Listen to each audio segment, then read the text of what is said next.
जय श्री कृष्ण।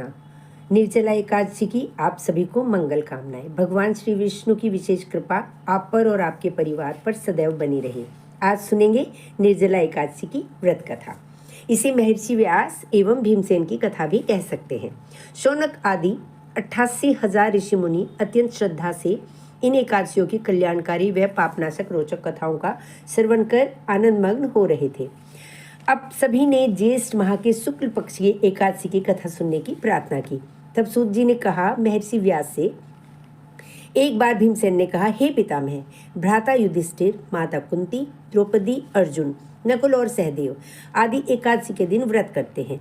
मुझे भी एकादशी के दिन अन्न ग्रहण न करने का आग्रह करते हैं। मैं उनसे कहता हूँ, भाई, मैं भक्तिपूर्वक भगवान की पूजा कर सकता हूँ और दान दे सकता हूँ, किंतु मैं भूखा नहीं रह सकता।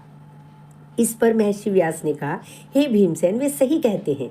शास्त्रों में वर्णित है कि एकादशी के दिन अन्न का सेवन नहीं करना चाहिए। यदि तुम नरक को अधम एवं स्वर्ग को उत्तम समझते हो तो प्रत्येक माह की दोनों एकादशियों को अन्न ग्रहण न किया करो। महर्षि व्यास के वचन सुन भीमसेन ने कहा, हे पितामह, मैं आपसे पहले ही कह चुका हूँ कि मैं एक दिन तो क्या, एक समय भी भोजन किए बिना नहीं रह सकता। तो मेरे लिए पूरे दिन का उपवास करना क्या संभव है? मेरे उदर में अग्नि का वास है, जो अधिक अन्न ग्रहण करने पर ही शांत होती है। यदि मैं प्रयत्न करूं तो वर्ष में एक एकादशी का व्रत अवश्य कर सकता हूं। अतः आप मुझे कोई ऐसा व्रत बतलाइए जिसको करने से मुझे स्वर्ग की प्राप्ति हो सके। भीमसेन की बात सुन व्यास जी ने कहा, हे पुत्र, बड़े बड़े ऋषि मुनियों ने अनेक शास्त्र आदि रचे हैं। यदि कलयुग में मनुष्य उनका आचरण करे तो अवश्य ही मुक्ति को प्राप्त होता है। उसमें धन बहुत कम खर्च होता है। उनमें से जो पुराणों का सार है वह यह है कि मनुष्य को दोनों पक्षों की एकादशियों का व्रत करना चाहिए। उससे उन्हें स्वर्ग की प्राप्ति होती है। महर्षि व्यास ने कहा, हे वायु पुत्र, वृषभ संक्रांति एवं मिथुन संक्रांति के मध्य में ज्येष्ठ माह की शुक्ल पक्ष की एकादशी आती है। उसका निर्जला व्रत करना चाहिए। इस एकादशी के व्रत में स्नान एवं आचमन करते समय यदि मुख में जल चला जाए तो इसका कोई दोष नहीं है, किंतु आचमन में 6 मासे जल से अधिक जल नहीं लेना चाहिए। इस आचमन से शरीर की शुद्धि हो जाती है। आचमन में 6 मासे से अधिक जल मद्यपान के समान है। इस दिन भोजन नहीं करना चाहिए। भोजन करने से व्रत का नाश हो जाता है। सूर्योदय से सूर्यास्त तक यदि मनुष्य जलपान न करे तो उससे 12 एकादशियों के फल की प्राप्ति होती है। द्वादशी के दिन सूर्योदय से पूर्व ही उठना चाहिए। भूखे ब्राह्मण को भोजन कराना चाहिए। तत्पश्चात स्वयं भोजन करना चाहिए। हे भीमसेन, स्वयं भगवान ने मुझसे कहा था कि इस एकादशी का पुण्य सभी तीर्थों एवं दान के समान है। इस दिन निर्जला रहने से मनुष्य पापों से मुक्त हो जाता है।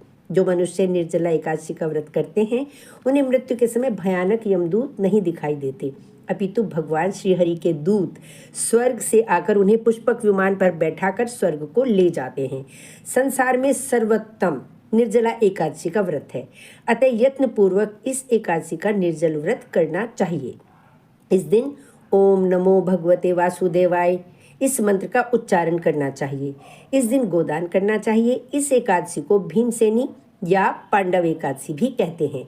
निर्जल व्रत करने से पूर्व भगवान का पूजन करना चाहिए तथा उनसे प्रार्थना करनी चाहिए कि हे प्रभु, आज मैं निर्जल व्रत करता हूँ। इसके दूसरे दिन भोजन करूँगा। मैं इस व्रत को श्रद्धा पूर्वक करूँगा। मेरे सब पाप नष्ट हो जाएं। इस दिन जल से भरा हुआ घड़ा, वस्त्र आदि से ढककर स्वर्ण सहित किसी सुपात्र को दान करना चाहिए। इस व्रत के अंतराल में जो मनुष्य स्नान तप आदि करते हैं उन्हें करोड़ पल स्वर्ण दान का फल प्राप्त होता है। जो मनुष्य इस दिन यज्ञ होम आदि करते हैं उनके फल का तो वर्णन भी नहीं किया जा सकता। इस निर्जला एकादशी के व्रत के पुण्य से मनुष्य विष्णु लोक को जाता है। जो मनुष्य इस दिन अन्न खाते हैं उनको चांडाल समझना चाहिए। वे अंत में नरक जाते हैं। ब्रह्म हत्यारे, मद्यपान करने वाले, चोरी करने वाले, गुरु से ईर्ष्या करने वाले, झूठ बोलने वाले भी इस व्रत को करने से स्वर्ग के भागी बन जाते हैं। हे अर्जुन, जो पुरुष या स्त्री इस व्रत को श्रद्धापूर्वक करते हैं उनमें निम्नलिखित कर्म हैं। उन्हें सर्वप्रथम विष्णु भगवान का पूजन करना चाहिए, तदुपरांत गोदान करना चाहिए। इस दिन ब्राह्मणों को दक्षिणा देनी चाहिए। निर्जला के दिन अन्न, वस्त्र, छत्र आदि का दान करना चाहिए। जो मनुष्य इस कथा को प्रेम पूर्वक श्रवण करते हैं तथा पठन करते हैं वे भी स्वर्ग के अधिकारी हो जाते हैं। अतः इस कथा का सार यही है कि अपनी दुर्बलताओं को अपने गुरुजनों व परिवार के बड़ों से बिल्कुल भी नहीं छुपाना चाहिए। उन पर विश्वास रखते हुए भक्त को चाहिए कि वह अपना कष्ट उन्हें बताए ताकि वे उसका कोई उचित उपाय कर सके। उपाय का श्रद्धा एवं विश्वास पूर्वक पालन करना चाहिए। जय श्री कृष्ण।